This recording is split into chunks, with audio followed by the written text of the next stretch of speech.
In this video, I will show you how to add a webcam on OBS. So the first thing that you need to do is to be on OBS app. Then what you want to do is to go to the section called sources. And from here, you're going to click on this plus sign, which means add a source. Now, as you can see, we have the option to video capture device, and we're going to add it. You have to name it, you can create a new one, or you can add an existing one if you have. Then you're going to click on OK. Now you have to select the device that you want to use for your webcam. I'm going to use the OBS virtual camera, not my real webcam, for this tutorial.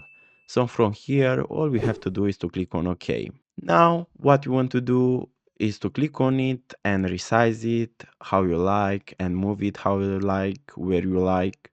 And as simple as this, you just add it to your OBS webcam. So guys, this was the tutorial. Thanks for watching and don't forget to leave a like and subscribe to the channel.